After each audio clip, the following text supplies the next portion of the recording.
Halo semuanya, apa kabar? Semoga semuanya dalam keadaan sehat ya. Perkenalkan, nama aku Talita, mahasiswa psikologi. Dan di kesempatan kali ini, aku mau bahas nih tentang pentingnya sanitasi lingkungan bagi desa wisata. Dengar-dengar, cita-cita desa Semanten mau jadi desa wisata kan?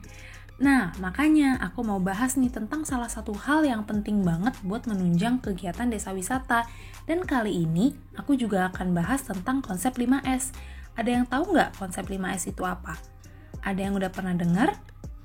Kalau belum, yuk kita simak terus biar jadi tahu apa sih sanitasi lingkungan dengan konsep 5S. Nah, sebelum berlanjut ke materi, aku mau tunjukin sekilas dulu soal apa yang akan kita bahas hari ini. Pertama, ada definisi dari sanitasi lingkungan. Kedua, ada pentingnya sanitasi lingkungan bagi desa wisata. Yang ketiga, ada cara mempertahankan sanitasi lingkungan ketika sudah menjadi desa wisata. Dan yang terakhir adalah konsep 5S itu sendiri. Udah pada penasaran juga kan sama konsep 5S? Kalau gitu, yuk kita mulai sekarang. Pertama-tama, kita akan membahas tentang sanitasi lingkungan. Apa sih sanitasi lingkungan? Jadi, arti sanitasi lingkungan menurut WHO Internasional adalah suatu upaya pengendalian semua faktor lingkungan fisik manusia yang berpengaruh terhadap manusia, terutama dalam hal yang berdampak pada perkembangan fisik, mental, atau kesejahteraan hidup. Ya, singkatnya adalah upaya menjaga kebersihan lingkungan gitu ya. Nah, menurut Tiley tahun 2014, sanitasi lingkungan melibatkan perilaku dan fasilitas yang bekerja sama untuk membentuk lingkungan yang higienis. Kondisi tersebut mencakup pasokan air yang bersih dan aman, pembuangan limbah dari manusia, hewan, dan industri yang efisien, perlindungan makanan dari kontaminasi biologis dan kimia, udara yang bersih dan aman. Dan yang terakhir adalah rumah yang bersih dan aman. Terus kenapa sih kok sanitasi lingkungan itu penting bagi desa wisata? Jadi yang pertama adalah agar keindahan tetap terjaga. Ya seperti yang kita ketahui, yang dijual dari pariwisata yang mengandalkan alam kan adalah view-nya ya, pemandangannya. Kalau kita liburan ke alam, itu yang kita cari pasti keindahannya kan. Tempatnya bagus nggak? Terus bersih nggak? Kalau aku liburan ke alam, misalnya ke pantai nih, pasti aku akan lebih suka ketika pantai yang aku datengin itu bersih dari sampah. Nah, jadi kalau tempat wisatanya nggak bagus, kan wisatawan bisa kecewa nih. Itu bisa bikin mereka nggak mau datang lagi dan bisa mencegah wisatawan lain yang mau datang. Ya, misalnya aku punya temen datang ke sebuah tempat wisata yang kurang bagus, besar kemungkinannya dia akan kasih tahu aku atau teman-teman yang lain kalau kayak, tempat ini nggak bagus ternyata, kotor, banyak sampah dan kurang terawat, mendingan nggak usah ke sana. Nah, gitu tuh contohnya. Omongan-omongan kayak gitu bisa mempengaruhi banget loh pendapatan sektor pariwisatanya. Jadi kan mending kalau wisatawannya memuji dan mereview tempat wisata seperti tempat ini bersih loh, terawat banget, coba deh kamu main ke sana. Itu bisa bantu naikin pendapatan banget tuh. Nah, yang kedua adalah agar wisatawan nyaman. Ya, kurang lebih ini masih berkaitan dengan poin sebelumnya. Kalau tempatnya bersih, wisatawan pasti akan nyaman. Yang ketiga dan keempat adalah sanitasi dasar adalah penunjang pariwisata dan investasi untuk mempromosikan tempat wisata. Ini kayak yang udah aku bahas sih di poin pertama. Kalau tempatnya bersih, maka bisa meningkatkan pendapatan pariwisata karena wisatawan yang udah pernah datang pada mereview tempat itu dengan positif. Dan yang kelima adalah sanitasi lingkungan meningkatkan daya saing sektor pariwisata. Kalau tempatnya bersih, indah, pasti tempat itu akan bisa bersaing dengan baik dengan tempat wisata yang lain. Nah, selanjutnya keenam adalah menjaga daya tarik wisatawan. Ini nih biar orang-orang jadi pengen datang terus nih kalau tempatnya bersih. Dan yang terakhir adalah aktivitas pariwisata akan berjalan lancar apabila kebersihan lingkungannya terjaga. Ya udah pasti dong, tempatnya bersih, wisatawan suka dan nyaman. Mereka akan datang terus dan mungkin secara tidak sadar jadi membantu promosi juga, yang mana akan memperlancar aktivitas pariwisata. Nih, di sini aku ambil contohnya adalah pantai yang ada di Bali. Di sebelah kanan ini ada resort namanya Karma Kandara, dan tempat ini benar-benar bagus dan banyak yang suka. Sampai figur publik pun banyak yang menginap di situ tanpa endorsement. Ini berdasarkan pengamatanku ya. Nah, terus kalau udah jadi desa wisata, gimana sih caranya mempertahankan sanitasi lingkungan?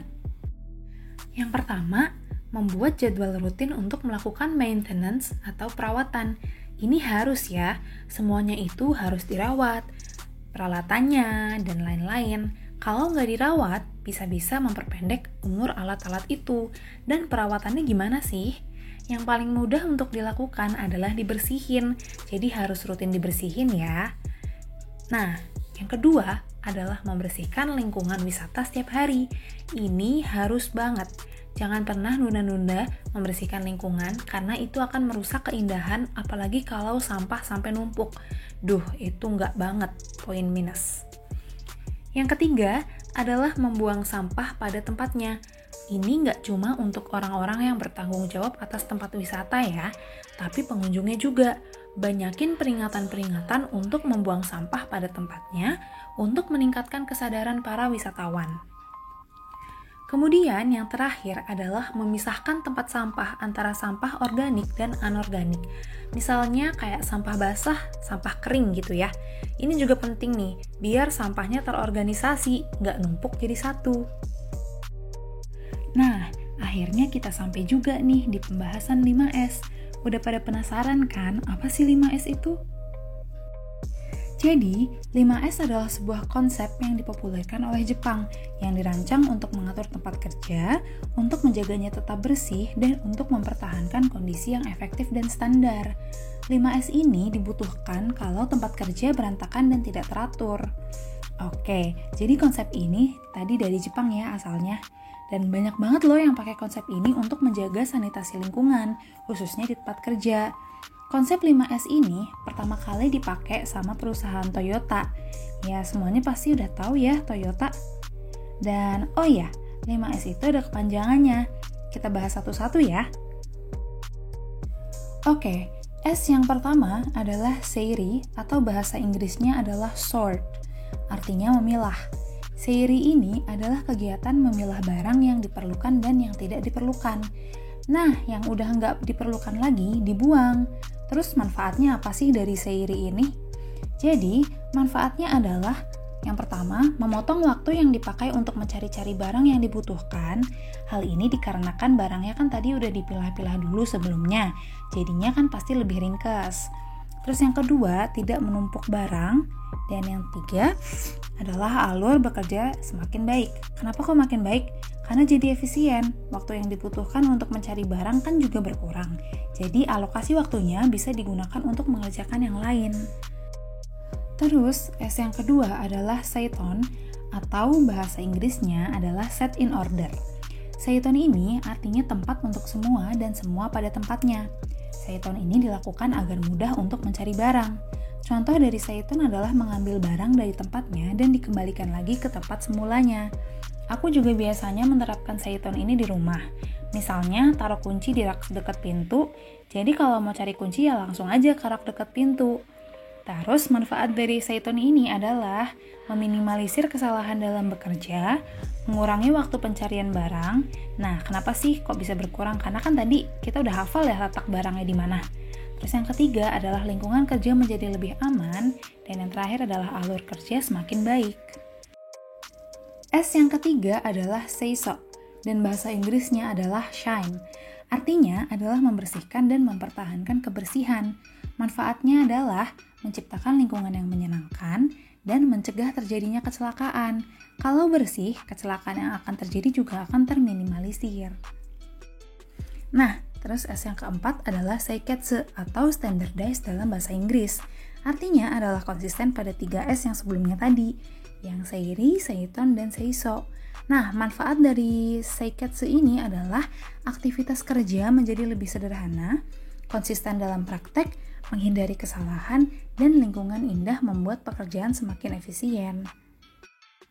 Nah, terus S yang terakhir adalah Shitsuke atau sustain dalam bahasa Inggris. Shitsuke ini artinya adalah disiplin atas peraturan di atas alias 4S yang tadi dan selalu melakukan pelatihan pada pekerja baru. Jadi ini contohnya adalah misal nanti udah ada tempat wisata yang beroperasi, terus udah jalanin konsep 5S ini juga dan ternyata harus merekrut pekerja-pekerja baru. Nah, mereka harus dilatih dan membiasakan diri dengan konsep 5S ini supaya bisa menciptakan suasana yang sehat dan tempat kerja yang baik. Udah deh, cuma segitu aja ternyata materinya. Aku harap materi sanitasi lingkungan ini bisa bermanfaat bagi pembangunan desa wisata di Semanten ya. Proses sebuah tempat wisata untuk menjadi seperti tempat-tempat yang terkenal, kayak contohnya yang di Bali itu ya, pasti juga nggak instan. Semuanya butuh waktu, semuanya perlu kedisiplinan dan harus konsisten. Jadi, di sini peranan dan kesadaran dari Karang Taruna, Pokdarwis, dan para pemangku kepentingan itu dibutuhkan banget.